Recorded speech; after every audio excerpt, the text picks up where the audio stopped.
Everyone welcome to our YouTube channel. आज है 6 अप्रैल 2021। एक नई दिन के करंट अफेयर्स की शुरुआत करेंगे।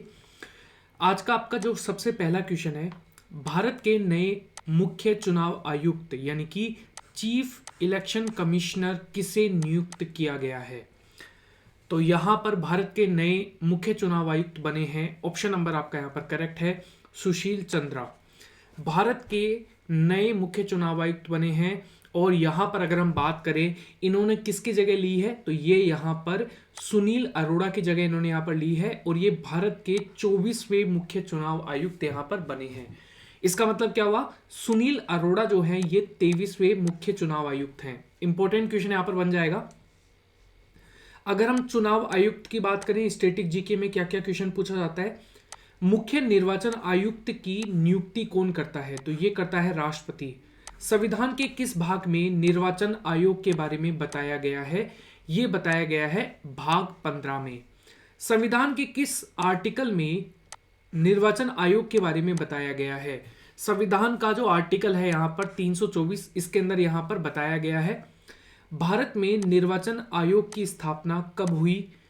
यह हुई है 25 जनवरी 1950 को। इंपॉर्टेंट क्वेश्चन यहां पर बन जाएगा, भारत में राष्ट्रीय मतदाता दिवस कब मनाया जाता है। 25 जनवरी को। काफी बार एग्जाम में ये क्वेश्चन पूछा गया है, वेरी वेरी इंपॉर्टेंट, आप इसे नोट डाउन कर सकते हैं।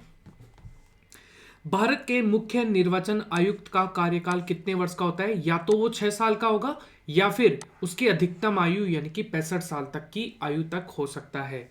संविधान के किस अनुच्छेद में निर्वाचन आयुक्त के शपथ के बारे में बताया गया है, यह बताया गया है अनुसूची 3 के अंदर। इंपॉर्टेंट क्वेश्चन यहां पर बन जाएगा एवरीवन। भारत के निर्वाचन आयुक्त कौन थे, तो ये थे शिव कुमार सेन। पहले किस संविधान संशोधन के द्वारा मतदान की आयु 21 से घटाकर पहले 18 कर दी गई थी।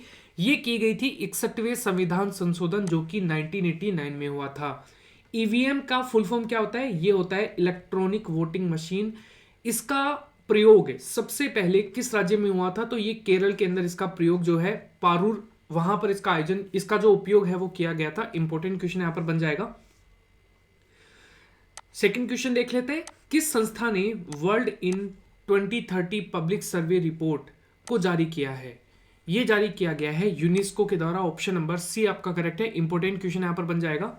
हाल ही में यूनेस्को के द्वारा world in 2030 public survey report जो है यहां पर यह जारी की गई। इसमें यूनेस्को के द्वारा 2020 और सितंबर 2020 के बीच, मई 2020 से सितंबर 2020 के लिए सर्वेक्षण के आधार पर यह रिपोर्ट प्रकाशित किया गया है।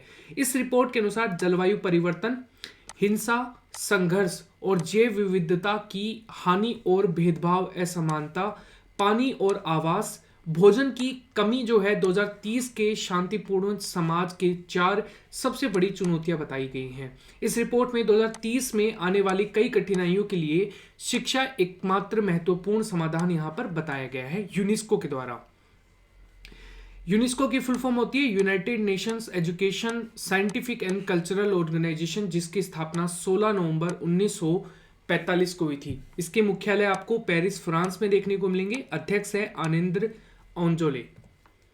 किस रिपोर्ट को कौन सा संगठन जारी करता है उसके बारे में हम एक बार देख लेते हैं। देखो, world economic outlook report IMF यानी कि इंटरनेशनल मॉनेटरी फंड के द्वारा जारी किया जाता है। वर्ल्ड सोशल प्रोजेक्शन रिपोर्ट ये जारी किया जाता है ILO यानी कि इंटरनेशनल लेबर ऑर्गेनाइजेशन के द्वारा। ट्रेवल एंड टूरिज्म कॉर्पोरेटिवनेस रिपोर्ट ये WEF यानी कि वर्ल्ड इकोनॉमिक फोरम के द्वारा जारी किया जाता है। ग्लोबल फाइनेंशियल डेवलपमेंट रिपोर्ट ये IBRD यानी कि international bank for reconstruction and development, world bank की एक ब्रांच है, इसके द्वारा इसे जारी किया जाता है। इसके अलावा ग्लोबल रैप रिपोर्ट, तो ये WEF यानी कि वर्ल्ड इकोनॉमिक फोरम के द्वारा जारी किया जाता है। इंपॉर्टेंट क्वेश्चन यहां पर बन जाएगा एवरीवन। अगला क्वेश्चन है, वित्त मंत्रालय ने 5 करोड़ रुपए से अधिक के वार्षिक कारोबार वाले व्यापारियों को 6 अंकों का HSN कोड प्रस्तुत करने को कहा है। ये HSN का जो पूर्ण रूप है वो क्या है? तो ये है यहाँ पर ऑप्शन नंबर ए आपका करेक्ट है। यहाँ पर ये है harmonised system of nomenclature. Important question यहाँ पर बन जाएगा। देखिए, यह 1988 में विश्व सीमा शुल्क संगठन यानी कि WCO द्वारा अपनाया गया था और यह 6 अंकों का कोड है जो विभिन्न उत्पादों की वर्गीकृत करता है। कैसे?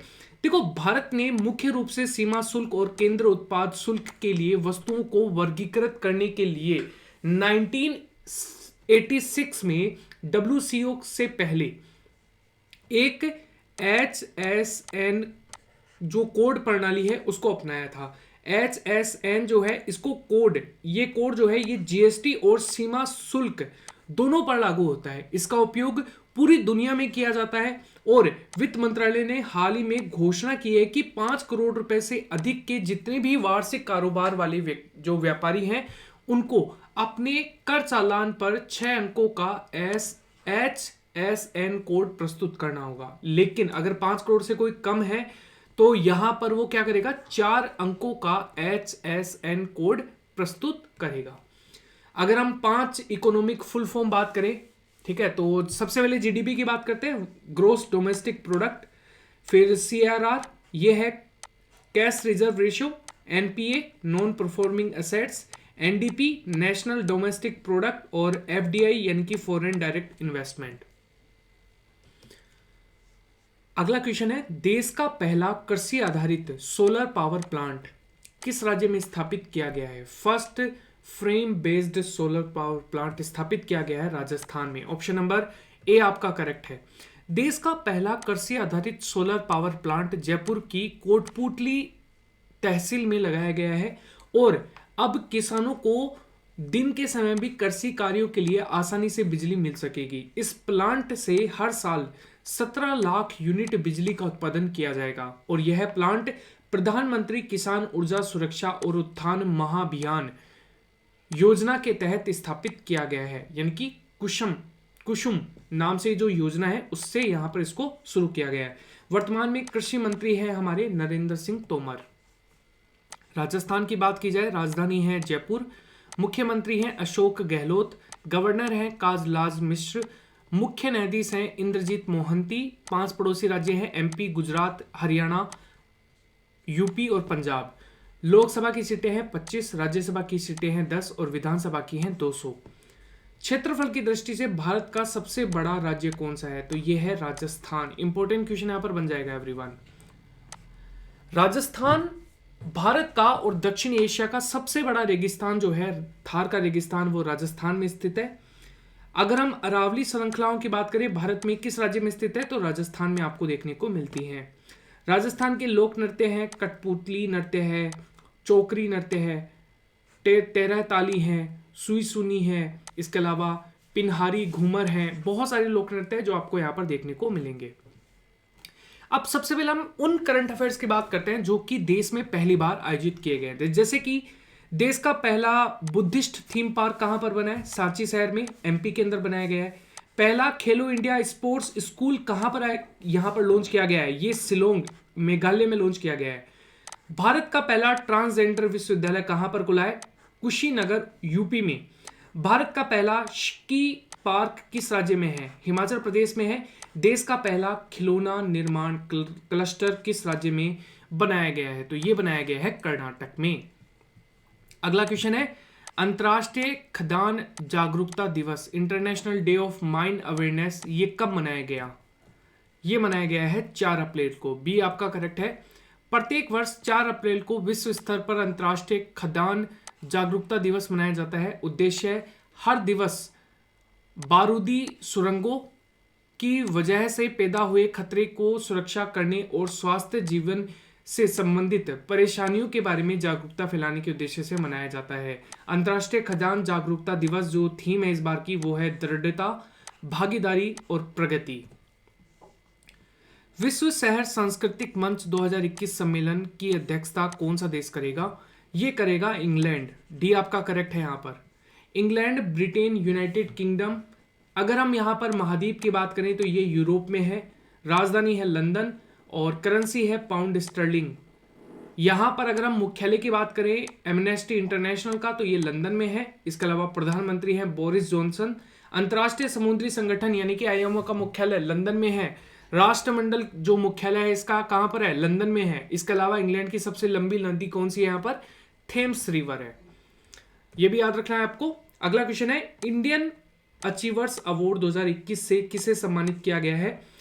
इंडियन अचीवर्स अवार्ड जो है ये दिया गया है ए जसपाल सिंह को। ऑप्शन नंबर ए आपका करेक्ट है। जसपाल सिंह को इंडियन अचीवर्स अवार्ड भारतीय शिक्षा में अहम योगदान के लिए दिया गया है। इंपॉर्टेंट क्वेश्चन यहां पर बन जाएगा।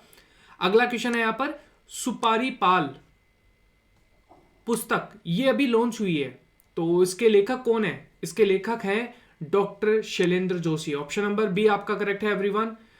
देखो यहां पर सबसे पहले बुक हम बात करेंगे इनविंसिबल के बारे में, तो इसके हैं तरुण विजय। होप ऑन जो रस्किन बॉन्ड की बुक है। Legacy of learning Savita Chhabra की बुक है ये। द इकाबोक जेके रोवलिंग की बुक है। My life my mission Baba Ramdev की बुक है। इंपॉर्टेंट क्वेश्चन है यहां पर, दिग्विजय सिंह जाला इनका हाल ही में निधन हो गया है। ये भारत के पहले कौन थे? ये भारत के पहले थे केंद्रीय पर्यावरण मंत्री। इंपॉर्टेंट क्वेश्चन यहां पर बन जाएगा।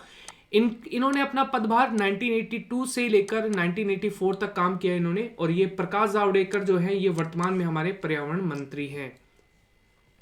सार्वजनिक उद्यम चयन बोर्ड यानी कि public enterprises selection board PESB जो है, इसके नए अध्यक्ष कौन बने हैं? तो ये बने हैं मल्लिका श्रीनिवास। ऑप्शन नंबर ए आपका करेक्ट है। जो सार्वजनिक उद्यम चयन बोर्ड है ये क्या करता है? देखो केंद्रीय सार्वजनिक क्षेत्रों के उद्यमियों में शीर्ष प्रबंधक पदों की नियुक्ति पर सरकार को सलाह देने के लिए कार्मिक, लोक शिकायत और पेंशन मंत्रालय के तहत भारत सरकार द्वारा गठित एक उच्च स्तरीय निकाय है ये, और इसके अध्यक्ष है मल्लिका श्रीनिवास। इंपॉर्टेंट क्वेश्चन यहां पर बन जाएगा एवरीवन। अगर हम यहां पर टॉप नियुक्तियों की बात करें तो यूपीएससी के अध्यक्ष कौन बने हैं? प्रदीप कुमार जोशी। इसके अलावा राष्ट्रीय कैडेट कोर्स जो एनसीसी है इसके महानिर्देशक डीजी तरुण कुमार। राष्ट्रीय डेयरी विकास बोर्ड इसके हैं यहां पर वर्षा जोशी, और भारत के नए मुख्य सूचना आयुक्त